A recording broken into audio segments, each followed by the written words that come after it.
Hi, I'm Greg Jackson, sound designer and audio post-production creative for Elephant's Dream. In this video, I aim to describe the processes which were involved in creating the soundtrack, providing insight into how some of the sounds were created. We'll start things off by taking a look at the studio recording sessions. Making sure that the audio-video settings of our Pro Tools project were set in line with the frame rate, sample rate and bit depth required for successful transfer to DVD was essential to ensure quality and to avoid any audio-video synchronization problems. Because the film will be released in the UK and Europe, the PAL standard of 25 frames per second was selected for the SMPTE timecode ruler. This would aid synchronization. In keeping with the officially allowed audio formats for DVD video, the sample rate was set to 48 kHz and the bit depth to 24-bit, as opposed to 16, in order to retain greater resolution of sound. One of the first things we did in preparation to collecting sounds was to create a cue sheet. Going through each scene with a fine-tooth comb, we identified every significant action, moment of dialogue, and change in environment. We then recorded cues by highlighting the regions where specific sound effects were needed and using the consolidate function within Pro Tools. Once finished, we exported the session info as text to create a cue sheet listing the exact start and end points in SMPTE timecode for each ambient noise, line of dialogue and sound effect. In our first recording sessions, we concentrated on Foley. A Neumann U87 was the microphone of choice for its versatility and wide frequency range. Setting it to cardioid mode effectively reduced background noise and the reverberant sound of the room, making it onto the recording. For recording the footsteps of the main characters as they enter the lift, we found a metal sheet inside a storage cupboard which proved suitable for recreating the surface of the lift floor.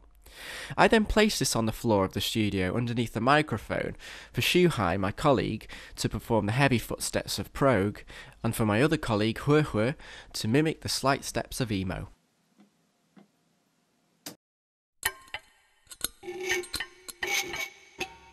Sounds for the robot bird materialised after experimenting with a range of different objects.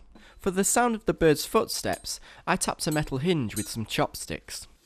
The resonance produced by doing this really complemented the metallic appearance of the ledge the robot seems to be on, and actually sounded even better when pitch shifted down by 11 semitones. For the sound of the bird's prey sliding along, I dragged a Coke can across the same metal sheet used for the main character's footsteps. Whilst doing this, I tried my best to imitate the action on screen. Lastly, the sound of the bird pecking at its prey was created by clasping the hinge with a pair of scissors. Other sounds recorded in the Foley sessions include the sound of the studio door handle. This worked well for when the lift button and the button in Prog's cane are pressed. The sound of two bricks being put together. After pitch shifting this sound down by 4 semitones, it became effective as the sound made by the wall tile which was replaced at the end of the film.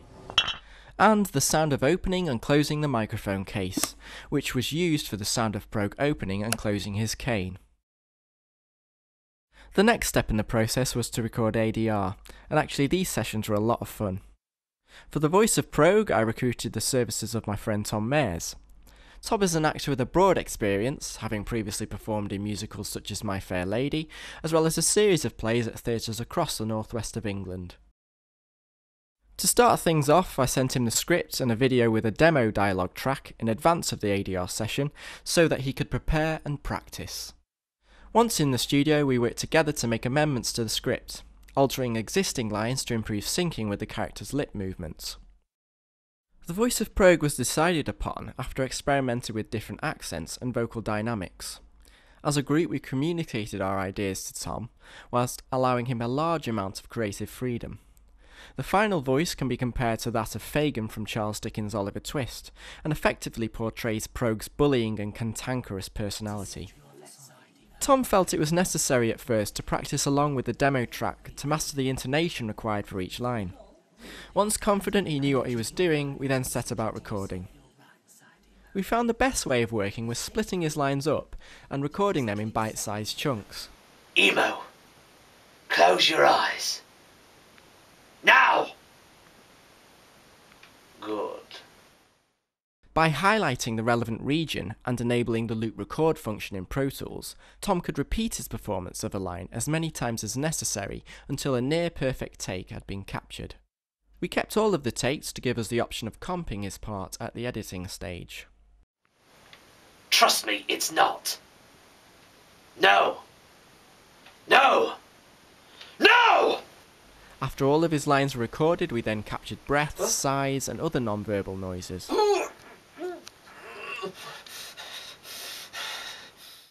Feeling inspired after seeing Tom in action, I decided to try my hand at providing the voice of Emo. The recording process was carried out in much the same way as for Progue. Location recordings. It was necessary to record on location because some sounds were simply too difficult to produce using only small household items that could be brought into the studio. The equipment used for our location recordings was an Edirol R44 digital recorder for its amazing portability and high quality recording options, a Rode NT2A microphone for all mono recordings, set to cardioid to limit unwanted noise, and a Rode NT4 stereo condenser microphone for all stereo recordings due to its quick setup time, which proved very convenient on location. Plus, its sensitivity meant that we were able to capture very good recordings. Mossy. We chose to record in Manchester Science and Industry Museum because of the large number of working machinery on display. We felt that the clanking and banging noises produced by the heavy industrial steam engines in the Power Hall exhibition would work well for ambience and sound effects in different scenes.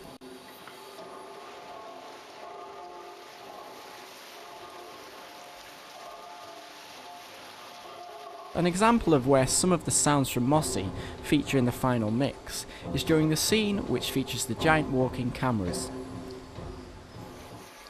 This recording was made by setting up the NT4 at a distance far enough away from the larger machines to capture the overall ambience of the large power hall. In terms of editing, the stereo file was split into mono files, which were then panned hard left and hard right. The volume of each was then adjusted as the angle of the camera changed.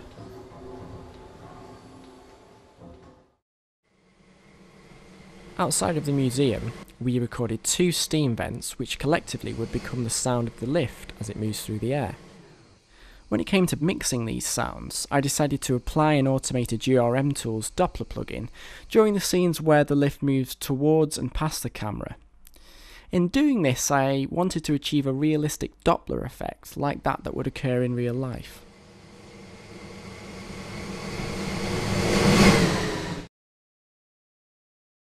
The University of Salford. Many of the sounds for the production were stumbled upon whilst wandering around the Peel campus, tapping and listening as we went. The lift door scene during the opening scenes, for instance, was created by opening and closing the manual door of the old lift within the Newton building.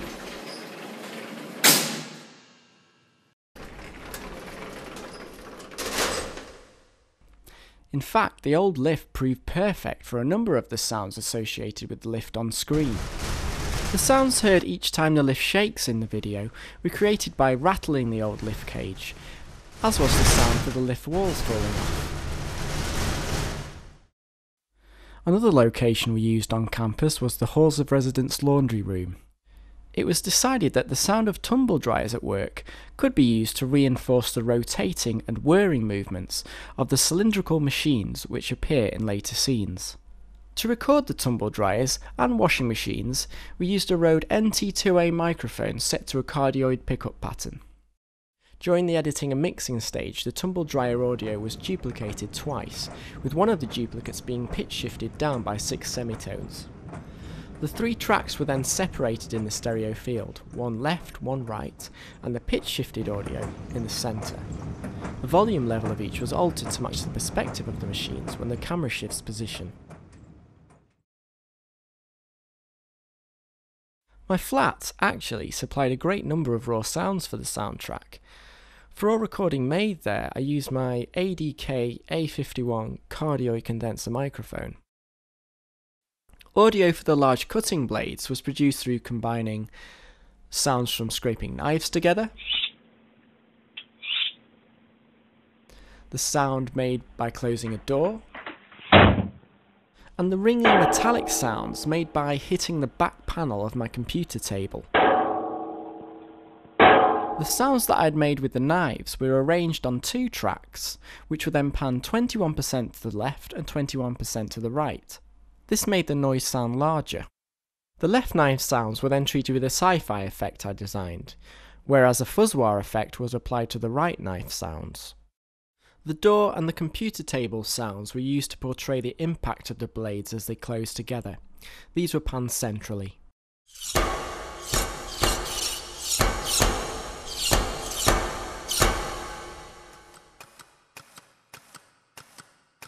The sound of the small jumping robot was made by layering the squeaking noise from a wah-wah guitar effects pedal, and a portion of the mechanical noise made by a Polaroid 635 CL camera.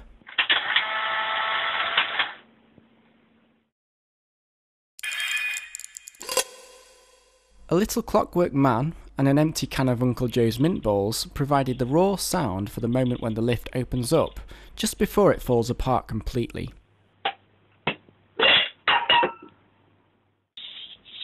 The high-pitched fizzing sound of the man once wound up was treated with GRM Tools Reason to give it a metallic quality.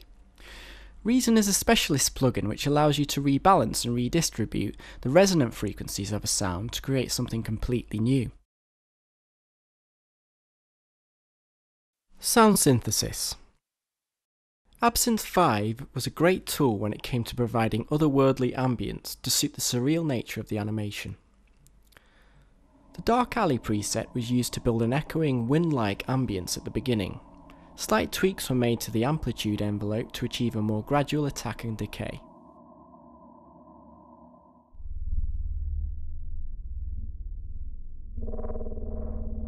Using the Particle Chambers 2 preset as a basis, I was able to create a rich, deep ambience during the sequence where Prog and Emo find themselves in an expansive dark nothingness. First I widened the panning of channel A and C. I then bounced the different channels separately as stereo files. With these separate files, I could then rearrange the individual sounds which made up the original Absinthe preset, thus controlling how the ambience as a whole evolved over time.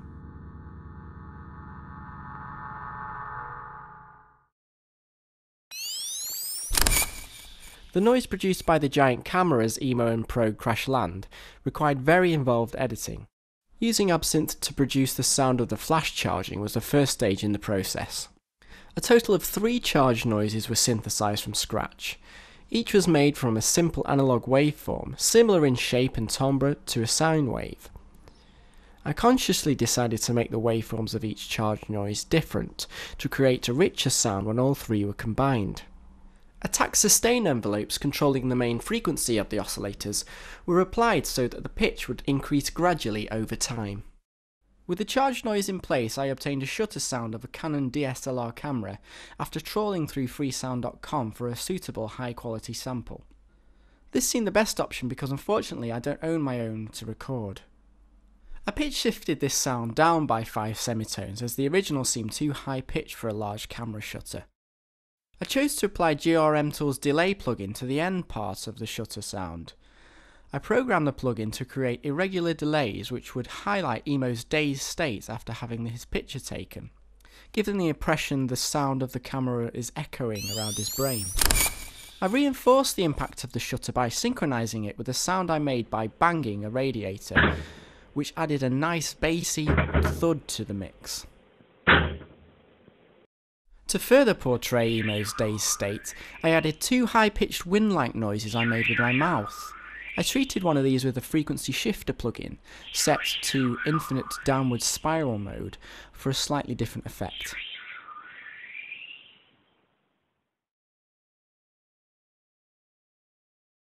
Sound effects were panned to the direction of the source in the video. Unless the character is seen in the background and is not the main focus of the scene, the dialogue was panned almost exclusively in the centre. Ambience was always panned wide in the stereo and surround fields, to give a sense of space and to avoid interference with the main sound effects and dialogue.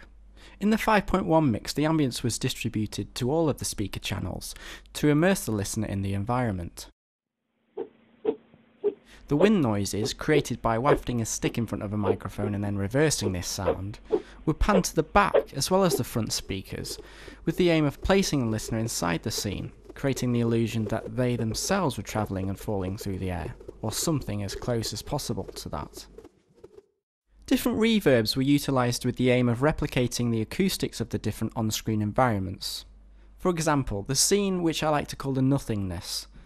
This location is a vast area in which there is nothing but darkness. In this way it resembles the vacuum of outer space, where the lack of air or any other medium means sound simply cannot travel.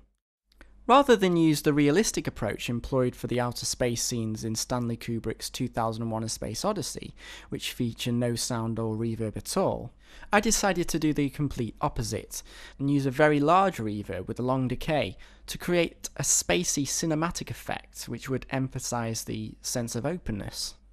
This technique has been widely used in sci-fi cinema, including in arguably the most famous trilogy of the genre, Star Wars. More detailed information on how the use of panning and audio effects have been used to create the illusion of reality can be found in the technical report which has been made available. Once our stereo and 5.1 mixes were complete, final checks and edits were made to ensure quality.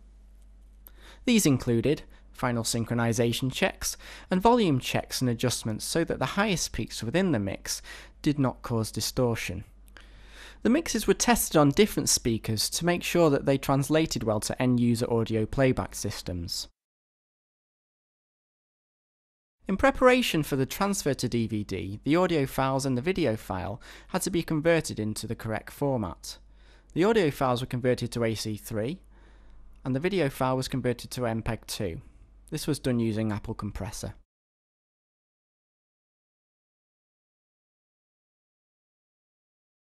It's very enjoy this project because I learned lots of new things from this project, and also very enjoy location recording and studio recording. You will meet some funny things, and you need to think about more details about how to prepare some materials before you start to recording songs. In this project, I learned lots of things. We did lots of things like recording, like editing. I think the most interesting things is Foley. In the first recording things, we did the Foley, and we just matched the video with the sound and trying to find out which is the perfect sound. And we try lots of material to find out the sounds, like we try the handle, let's say. Like the door handle and the mantle and chopsticks and lots of things, knife. That is really interesting. Elephant's Dream was a highly challenging but very rewarding project. I really enjoyed the opportunity for unbounded creativity, particularly when it came to designing sounds. It's amazing that such epic soundtracks can be made from the most unlikely of household items. As my first foray into post-production, it's certainly given me an appetite to do more.